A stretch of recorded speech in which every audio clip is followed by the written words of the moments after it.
d'une part, qui sont plutôt des pays en croissance, plutôt que dans des pays matures, et sur lesquels, d'autre part, on est un acteur de référence ou très significatif. Parce que je suis absolument persuadé que l'assurance est un métier de taille et qu'il y a une véritable prime aux leaders, éventuellement au pluriel, c'est-à-dire à ceux qui ont une part de marché extrêmement significative. L'idéal est d'avoir au moins 10% de part de marché sur les marchés sur lesquels nous sommes présents.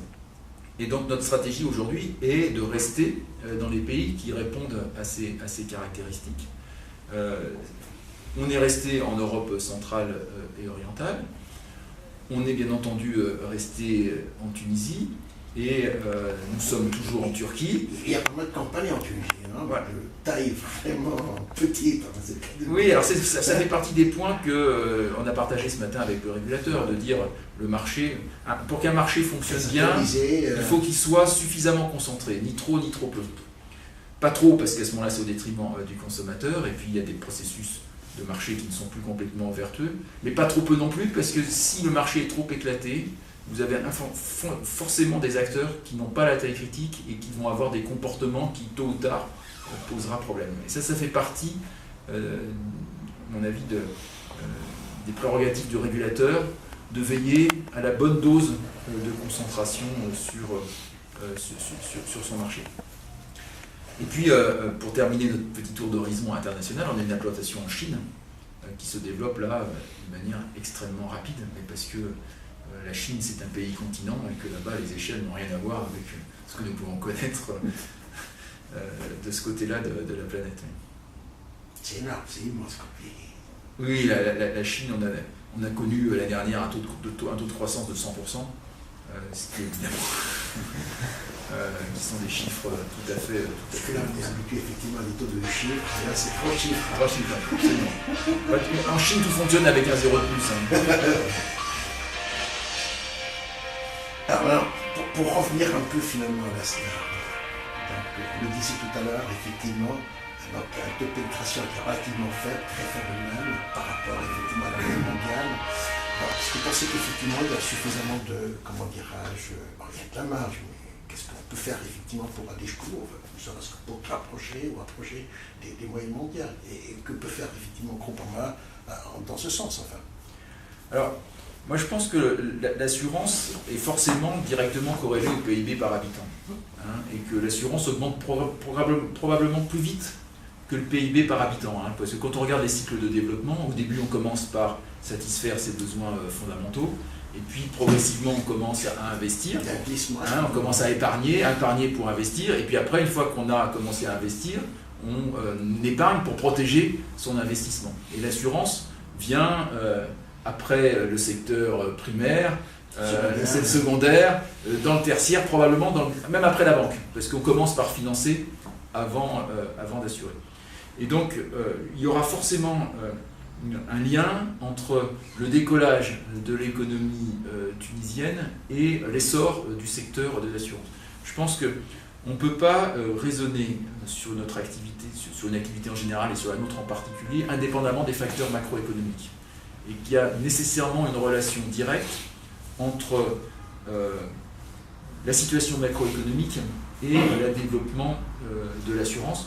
On voit d'ailleurs qu'il y a un coefficient de corrélation qui est un peu supérieur à 1, que quand le PIB commence à décoller au-dessus d'un certain seuil, l'assurance croît plus vite que le PIB, et inversement, quand le PIB se met à décroître, l'assurance a tendance à s'écrouler plus vite que le PIB. C'est ce qu'on a observé par exemple dans un passé récent en Turquie, où quand l'économie turque a connu des difficultés, les gens ont laissé les voitures au garage et le marché de l'assurance turque s'est écroulé dans des proportions extrêmement importantes. On a eu un peu le même phénomène en Espagne, j'en parlais tout à l'heure. Notre filiale a vu son chiffre d'affaires, notre ancienne filiale, reculer extrêmement vite quand l'Espagne a traversé de difficultés. Donc le potentiel de croissance, il dépend beaucoup des fondamentaux économiques et du PIB par habitant. Le deuxième moteur dans le développement de l'assurance, c'est les politiques publiques en matière de gestion des risques. D'abord, est-ce qu'il y a des assurances obligatoires ou pas? Jusqu'à quel niveau? Et en matière d'assurance de personnes, c'est quelle est la part prise en charge par les dispositifs de solidarité ou les dispositifs publics sur l'assurance santé d'une part et sur la retraite d'autre part. Sur l'assurance de l'assurance de dommages, je pense que les politiques publiques n'ont pas forcément un impact déterminant, si ce n'est sur certaines branches délimitées. On en parlait ce matin, comme sur l'agriculture, où là les politiques publiques peuvent, et sont d'ailleurs dans la plupart des pays du monde, un levier extrêmement puissant dans le développement de l'assurance de ces branches, qui ne vont pas forcément spontanément s'assurer d'elles-mêmes, ou des branches dans lesquelles les revenus ne sont pas toujours suffisants pour financer le coût de l'assurance. On sait qu'aujourd'hui, le premier levier mondial de soutien à l'agriculture, c'est l'assurance. Aux États-Unis, par exemple, la manière dont les Américains soutiennent leur agriculture, c'est d'abord et avant tout par le levier de l'assurance. Donc l'assurance de dommages, il y a incontestablement un pouvoir politique d'inciter ou pas le développement des branches.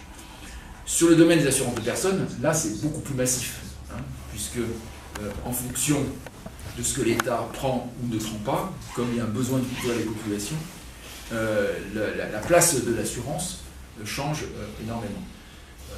Je pense que dans tous les pays du monde, beaucoup de pays, pas dans tous, j'exagère, mais dans un certain nombre de pays du monde, il y a aujourd'hui des problèmes de déficit public, et on voit qu'il faut que les assurances privées prennent le relais sur les assurances publiques. Et dans le domaine de la santé, si j'ai bien compris, d'ailleurs en Tunisie aujourd'hui, il y a plutôt une baisse tendancielle plutôt de remboursement par la sécurité sociale. Et donc il faut que quelque part que les assurances privées prennent le relais. Et en matière de retraite... Mais pas de la même manière. Mais pas de le secteur public. Pas de la même manière. Effectivement. Sinon, connaître